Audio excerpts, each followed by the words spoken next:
వేదిక పైనున్న గౌరవ ముఖ్యమంత్రి శ్రీ నారా చంద్రబాబు నాయుడు గారికి, బోఫర్స్ కుంభకోణాన్ని బయటికి తీసుకొచ్చిన హిందూ మేనేజింగ్ డైరెక్టర్, ఒకప్పుడు ఎడిటర్గా పనిచేసిన శ్రీ ఎన్ రామ్ గారికి, రాజస్థాన్ పత్రిక చీఫ్ ఎడిటర్ ఓనర్ అయిన శ్రీ గులాబ్ కొఠారి గారికి, చిత్ర పరిశ్రమ అతిరథ మహారథులందరికీ, శ్రీ రామోజీరావు గారి కుటుంబ సభ్యులు, వారి అబ్బాయి శ్రీ సుమన్ గారికి, శ్రీమతి శైలజా కిరణ్ గారికి, శ్రీమతి విజయేశ్వర గారికి, రామోజీరావు గారి మనవలకి మనమరాలకి ప్రత్యేకించిన హృదయపూర్వక నమస్కారాలు. ముఖ్యంగా ఆయనతో పాటు వెన్నంటే ఉన్న ఆయన ఈనాడు పత్రికా కుటుంబానికి, జర్నలిస్ట్ కుటుంబానికి, వారందరికీ కూడా నా ప్రత్యేక హృదయపూర్వక నమస్కారాలు. రామోజీరావు గారి గురించి అందరూ చెప్పిన దానికంటే కూడా నాకు నా పర్స్పెక్టివ్లో, నా అనుభవంలో నేను చూసిన రామోజీరావు గారిని మీ కొద్ది సంఘటనలు పంచుకుంటాను. రామోజీరావు గారు నాకు సినిమాలు ఉన్నా కానీ నాకు పరిచయం లేదు. ముందు షూటింగ్ ఆయన స్టూడియోస్లో చేసినా కానీ ఫస్ట్ టైం పాలిటిక్స్కి ఎంటర్ అయిన తర్వాత 2008లో ఆ సమయంలో ఆయన కలవటం జరిగింది. ఆయన మాట్లాడిన విధానం చాలా నిక్కచ్చిగా, ప్రజల పక్షపాతం. ఆయన మాట్లాడుతున్నంతసేపు నాకు మైండ్లో ఒకటే అనిపించింది, మనసులో జర్నలిస్టిక్ వాల్యూస్ని కాపాడటానికే ఆయన ఉన్నాడు. ప్రజాక్షేమం, ప్రజా సంక్షేమం, ఈ పర్స్పెక్టివ్లోనే, ఈ కోణంలోనే ఆ చర్చ జరిగింది. నన్ను ఒకే ఒకసారి ఆయన 2019లో ఒక లంచ్కి ఆహ్వానించారు వారి కుటుంబ సభ్యులతోటి. ఆ రోజు ఆయన మాట్లాడింది దేశ పరిస్థితులు, ముఖ్యంగా పత్రికా స్వేచ్ఛ గురించి, పత్రికా రంగం ఎంత కీలకమైంది, ఆయన ఎప్పుడూ కాంప్రమైజ్ అవ్వలేదు. ఒక విషయం చెప్పాలి అంటే అది తనకి తెలిసిన వారు అవ్వచ్చు, తన సన్నిహితులు అవ్వచ్చు, స్నేహితులు అవ్వచ్చు, కుటుంబ సభ్యులు అవ్వచ్చు, జనం కోసం వచ్చేటప్పటికి నిష్పక్షపాతంగా చాలా నిర్దాక్షిణ్యంగా ఉంటుంది ఆయన ఆలోచన పరిధి. అదే ఆయన ఈనాడు పేపర్లో రిఫ్లెక్ట్ అవుతుంది.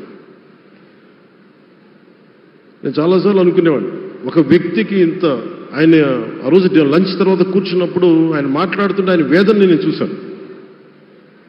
ఆయన నలిగిపోతున్నారు.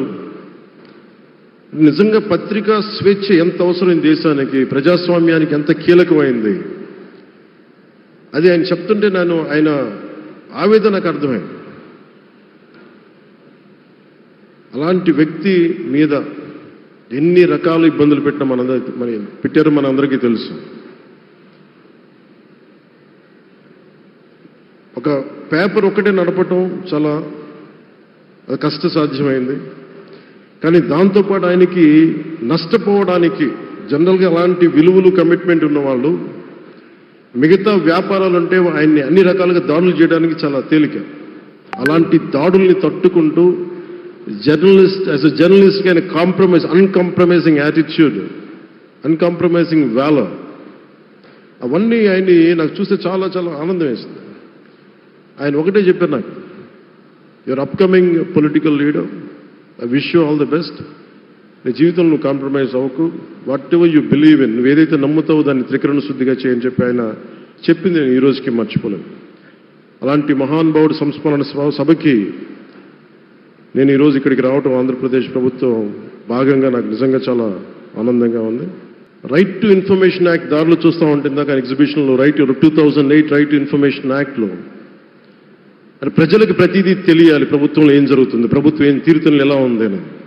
దానికోసం ఆయన అందరినీ కలిపి ఆంధ్రప్రదేశ్లో, ప్రత్యేకించి ఉమ్మడి ఆంధ్రప్రదేశ్లో ఆయన ఒక ఉద్యమకర్తగా కూడా వ్యవహరించారు.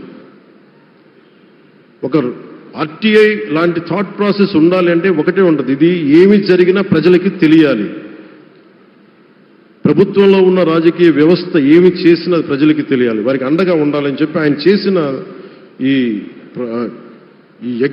యజ్ఞం చాలా జటిలమైంది, చాలా కష్టమైంది. పత్రికా రంగంలో విస్తరించిందే కాకుండా సినిమా నిర్మాణ రంగంలో కానీ, స్టూడియోస్ కానీ, హోటలియర్గా కానీ ఇవన్నీ చాలా చేసి ఉండొచ్చు. కానీ ఆయన క్రక్స్ ఆఫ్ రామోజీరావు గారిది మోస్ట్ ఇన్స్పిరేషనల్ జర్నలిస్ట్. ఇందాక కొల్లూరు పార్థసారథి గారు చెప్పిన, ఇందాక అమరావతి నుంచి నాయా ఎమ్మెల్యే గారు మాట్లాడినా కానీ, పార్థసారథి గారు చెప్పినా కానీ ఆయనకి ఖచ్చితంగా ఒక విగ్రహం పెట్టాలని. ఎందుకంటే జర్నలిస్ట్ విలువల్ని కాపాడి ఆయన ఎందుకు ఇన్స్పిరేషన్ అంటే ఎన్ని కష్ట నష్టాలు వచ్చినా, ఒక జర్నలిస్ట్గా ఉండటం వేరు, ఒక పత్రిక అధిపతిగా ఉండి అన్ని ఒడిదుడుకులు ఎదుర్కొని ఆయన కుటుంబాన్నంతా బెదిరించినా కానీ, ఏమి చేసినా కానీ జనరల్గా కుటుంబ సభ్యులు కష్టం వస్తే నలిగిపోతాం.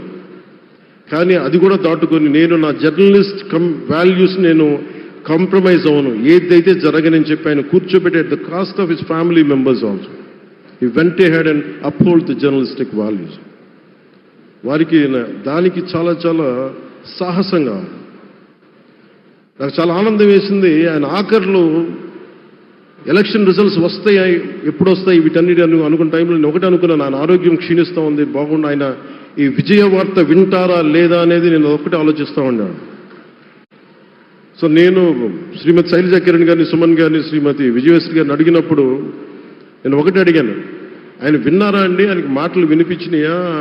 అందరూ చెప్తారు ఆయనకి వినిపించట్లేదంటే, లేదు, చాలా ఒక 24 గంటలు ఆ విజయాన్ని దశాబ్దం పాటు నలిగారు, దశాబ్దన్నర పాటు నలిగి ఆయన్ని నలిగిన తర్వాత ఆయన అలాంటి వ్యక్తి విజయ వార్త వినకపోతే అక్షోభిస్తుందేమో ఆత్మని అనిపించేది. కానీ విజయ వార్త వినే ఆయన పరమదించారు.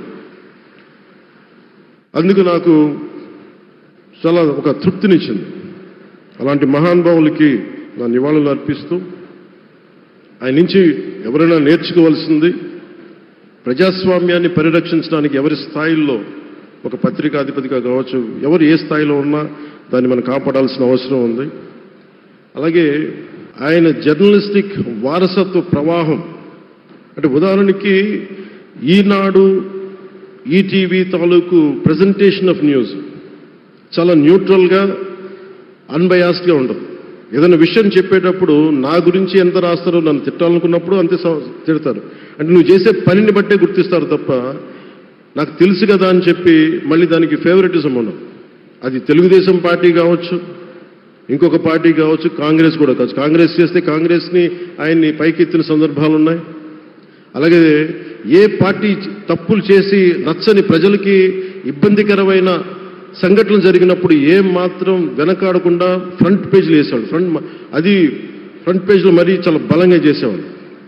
సో అందుకే నాకు అనిపించింది ఒక జర్నలిస్టిక్ వాల్యూస్, ఆయన తాలూకు వారసత్వ ప్రవాహం ప్రతి జర్నలిస్టు పుణికి పుచ్చుకోవాలి, తీసుకోవాలి.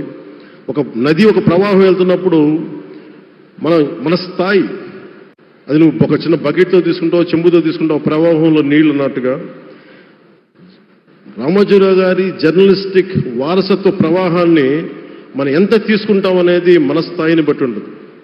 అది ఒక మోటార్ వేసి ఒక ట్యూబ్ మనకి పైప్లో తోడుకునేలాగా ఉండొచ్చు, లేదంటే నా స్థాయి ఇంతే అంటే కూర్చోబెట్టి ఒక చెంబుతో తోడుకోవచ్చు. అలాంటి అపరిమితమైన ప్రవాహం, ఆగని ప్రవాహం, ఉధృతమైన రామోజీరావు గారి జర్నలిస్ట్ వారసత్వ ప్రవాహం ఈ రాష్ట్ర ప్రజలందరూ కూడా, తెలుగు ప్రజలందరూ కూడా దాని నుంచి మనకి ఒక స్ఫూర్తిని తీసుకోవాలని మనస్ఫూర్తిగా కోరుకుంటూ, నాకు అవకాశాన్ని ఇచ్చిన నా సహచర మంత్రివర్యులందరికీ, ఇక్కడికి వచ్చిన ప్రత్యేక ఆహ్వానితులుగా వచ్చిన జర్నలిస్ట్ పెద్దలందరికీ, పత్రికా ప్రతినిధులందరికీ, ఇక్కడికి వచ్చిన అతిథులందరికీ, విశిష్ట అతిథులందరికీ ప్రత్యేకమైన ధన్యవాదాలు తెలియజేసుకుంటూ, కృతజ్ఞతలు తెలియజేసుకుంటూ సెలవు తీసుకున్నాను. జై Hind. Thank you honourable deputy chief minister గారు.